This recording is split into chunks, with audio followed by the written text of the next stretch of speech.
अभी हम पद सुनेंगे ममता ममता मामी से। जय सच्चिदानंद। जय सच्चिदानंद।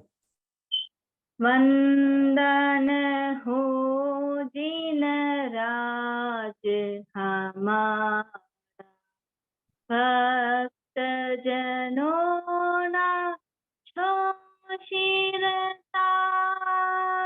वंदन हो जिन राज हमारा,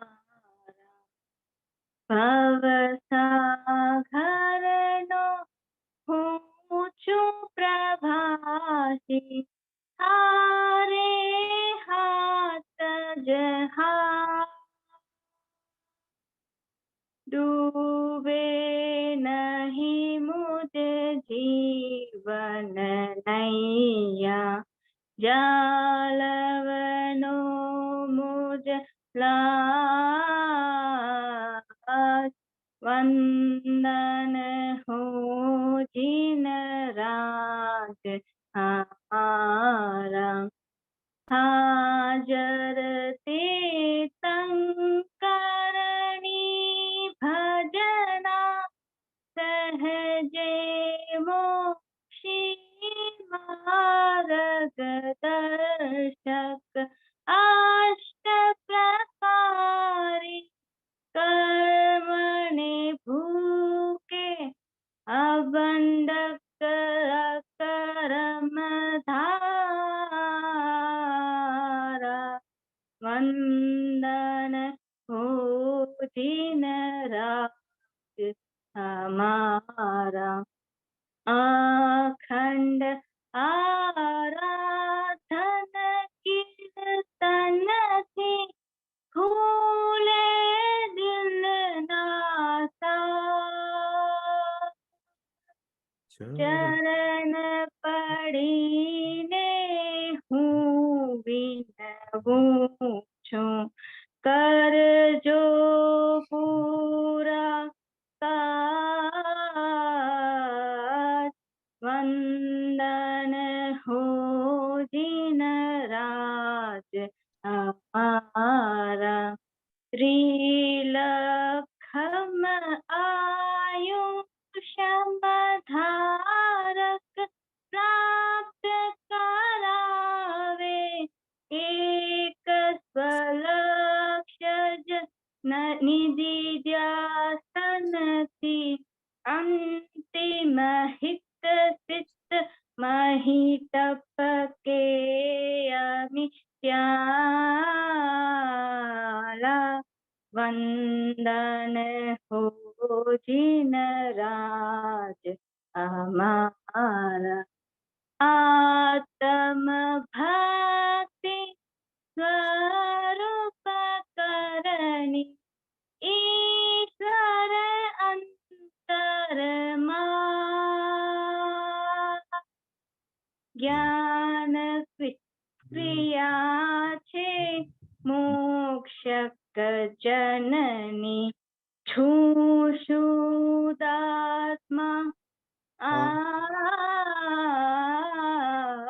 छूशुदात्मा।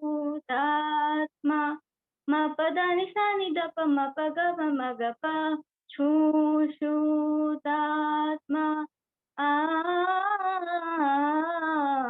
वंदन हो जिन राज हमारा, वंदन हो जिन राज हमारा। जय सच्चिदानंद। जय सच्चिदानंद। बहुत बहुत बढ़िया पद आपने निकाला और इतनी अच्छी तरह से गाना गाया। Very good. तो ये पद क्यों आपने पसंद किया? वो मेरा प्लेलिस्ट में था, वो राग बहुत अच्छा था, कविराज का राग बहुत ही अच्छा था इसमें। Right right. तो जीनराज कौन होता है, आपको मालूम है जीनराज कौन है? हाँ, मेरे को नहीं मालूम, मैं हस्बैंड को पूछा तो उन्होंने बोला कि जीनी होता है ना, जो हम विश मांगते हैं उनको जिनराज बोलते हैं। आपके लिए कौन है? वो नहीं बोला उसने? तो बताया? नहीं ओके केशव नहीं दादा, केशव दादा, ममता बहन को एक्सप्लेन करो, जिनराज अपने लिए कौन है? हाँ, हमारे लिए जिनराज तो दादा भगवान है, जो जिनको हम प्रार्थना कर रहे हैं। कविराज ने बहुत अच्छा पद गाया ये, कि आप हमारे भक्तजनों के सरताज हैं, आप सब कुछ है। हमको हमको ऐसे जिनराज मिले हैं जो हम इस भव सागर की नैया में से पार पहुंचा सकते हैं। बाकी भव सागर की नैया से पार पहुंचाना बहुत मुश्किल है, क्योंकि जो हमारे जिनराज होते हैं, जिन्होंने हमको मोक्ष खुद प्राप्त किया है, वही दूसरों को मोक्ष का दान दे सकते हैं। तो आपके हाथ में ये पूरा जहाज है, तो भव सागर की जो नैया है वो कौन पार पहुंचा सकता है? जो खुद वो जहाज को चलाने वाला कप्तान होता है, वो जो सुकानी होता है, वो ही पार पहुंचा सकता है। तो वो उनको प्रार्थना करते कि मेरी ये जो जीवन की जो नैया है वो डूबे नहीं, आप मेरी लाज रखना। भगवान को क्या प्रार्थना करते कि मेरी ये जो जीवन की नैया है वो कभी भी डूबे नहीं, आप मेरी लाज रखना और मुझे पार पहुंचाना। और क्या बोलते कि सहज तीर्थंकर नहीं भजना, मतलब जो तीर्थंकर भगवान जो हाजिर है, उनकी भजना करने से सहज मोक्ष मार्ग मिल जाता है, सहज मार्गदर्शक मिल जाता है। तो ऐसे भगवान को प्रार्थना करने से जो हमारी नैया पार पहुंचा सकते हैं, हमको मोक्ष में ले जा सकते हैं, ऐसे जिनराज भगवान को हमारे वारंवार नमस्कार है। फिर अखंड आराधन कीर्तन थी खुले दिल ना साज। उनके कीर्तन भक्ति मतलब उनके साज, उनकी आराधना करने से, उनकी भक्ति करने से हमारे दिल के सब साज खुल जाते हैं। अब खुद वो सब साज आने लगते हैं। नहीं तो ये साज सीखना और समझना कितना कठिन होता है।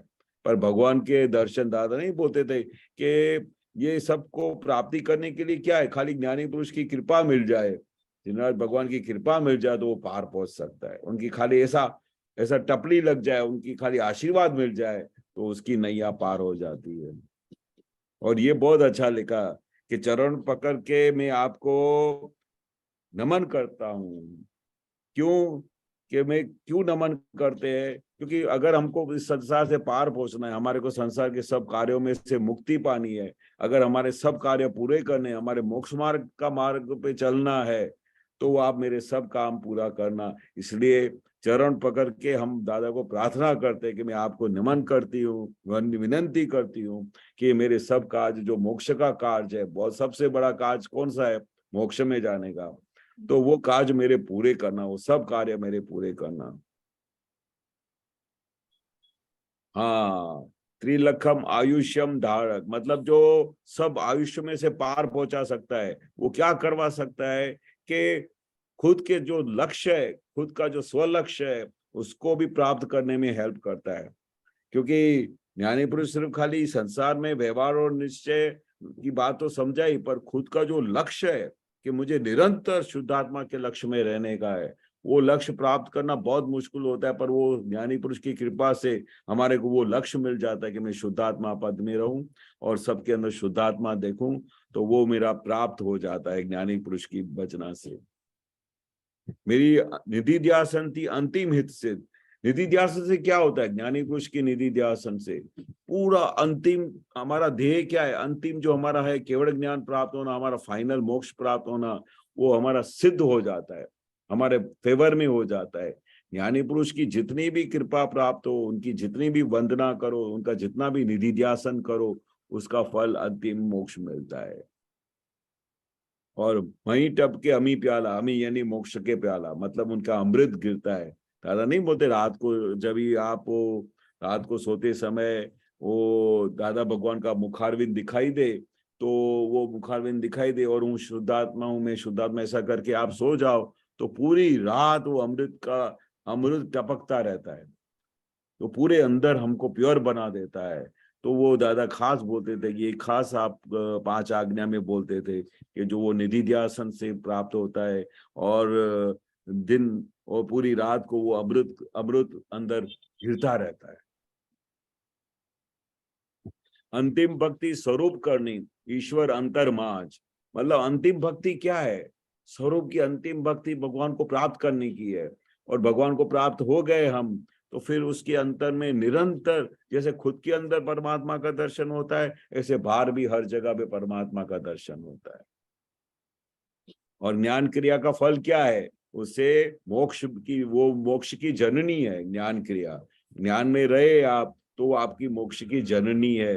हूँ शुद्धात्मा आज, मतलब ये हमको परमानेंटली शुद्धात्मा का लक्ष्य मिल गया, ऐसे भगवान को वंदन है मेरा, बार बार नमस्कार है। खूब अच्छा पद गाया कविराज ने। मालूम पड़ गया समझा जी? हाँ हाँ, हाँ अच्छा लगा? हाँ, बहुत ही अच्छा लगा। Very good. ओके, दूसरा कुछ क्वेश्चन है आपको? नहीं, बस। ओके, जय सच्चिदानंद। वेरी जय गुड। जय सच्चिदानंद। सच्चिदानंद। जय सच्चिदानंद।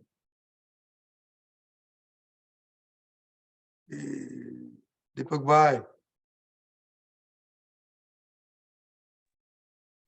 केशवानंद जी। जय